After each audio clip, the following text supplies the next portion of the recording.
Hi, Yellow Group. Are there things in your life that you think you can't do without, except for food, water, clothes, or a place to sleep? People get attached to all kinds of things: video games, designer jeans, drugs, books by a certain author, TV shows. In this song, two rappers describe their addiction to rhymes.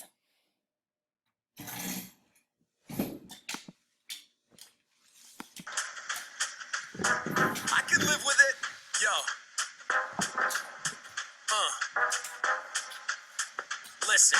They tried to make me go to rehab, and I said, great, let's go. You came just in time. I've got a twisted mind, and my bad habit is rhymes. I'm an addict, which means I have to have it. If I can, I get sullen, quiet, and mad. I can't stop. I'm a word nerd like Tupac.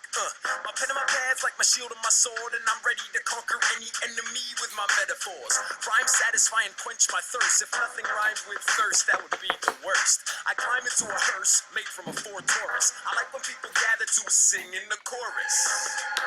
I feel mirth and joy and happiness, when I acquire, when I somehow get the rhymes I desire. But I'm burning, I feel like my skin is on fire. Call a fireman, better yet call a firebrand. Someone who's gonna cause trouble like I am.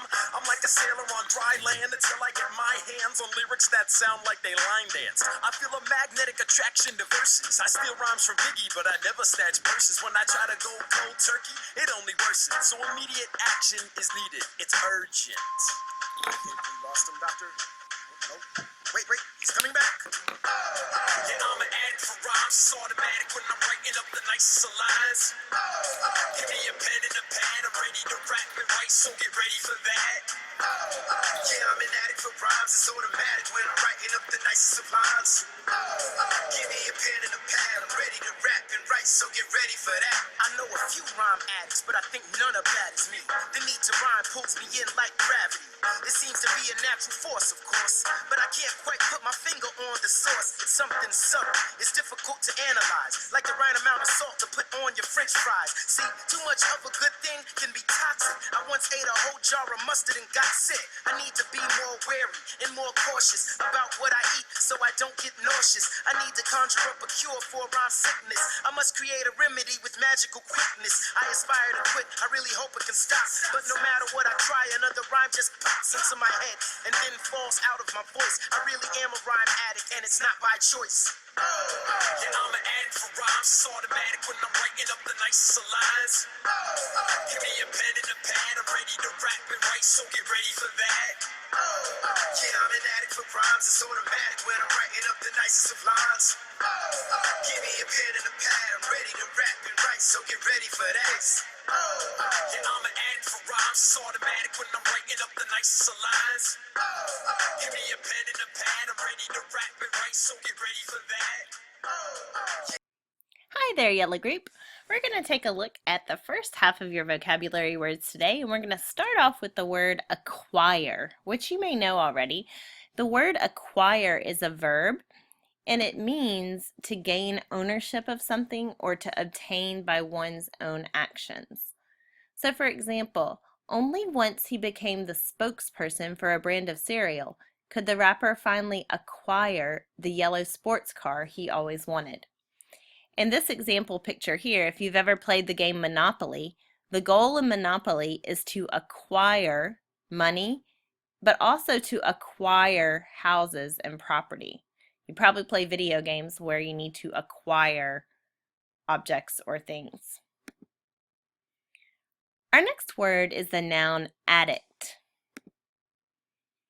An addict is a person who becomes dependent on something that's habit forming, like a drug or an activity.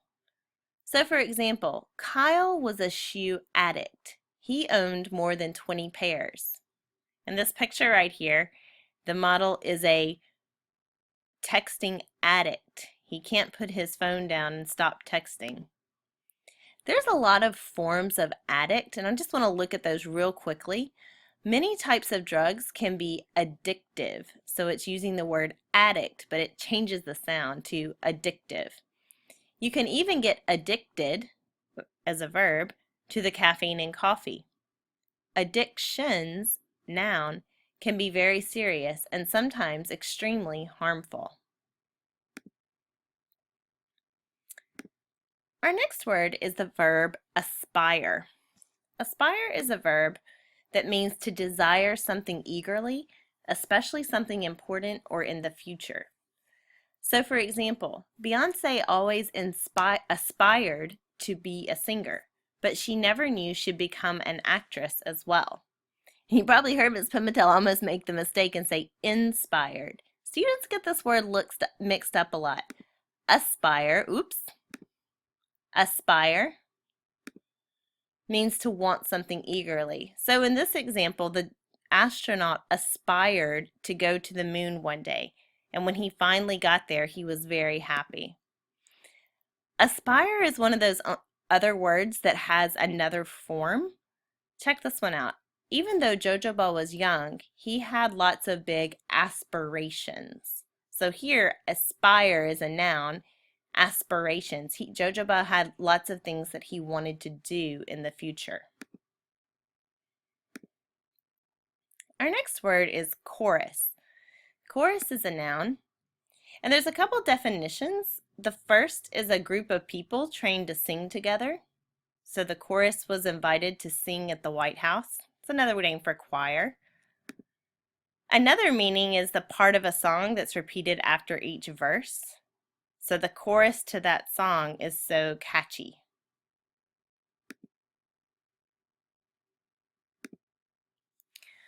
This is a word that I love. It's a verb, conjure.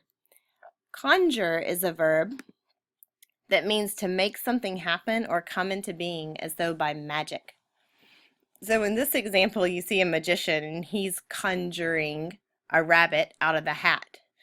We can also use the word like this. The basketball captain announced that the team would have to conjure up $200 this year to pay for uniforms.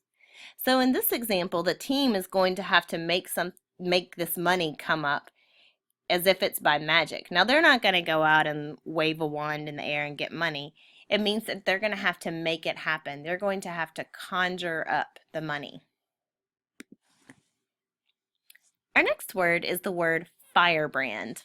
Firebrand is a fun word. It's a noun, and it means a troublemaker or someone who encourages others to rebel. For example, Tony tried to get Lisa kicked off the school newspaper staff because he thought she was a firebrand. And here you have a firebrand who's about to shoot some object, hopefully not in class. Our next word is a word you'll know from science, gravity, and it's a noun.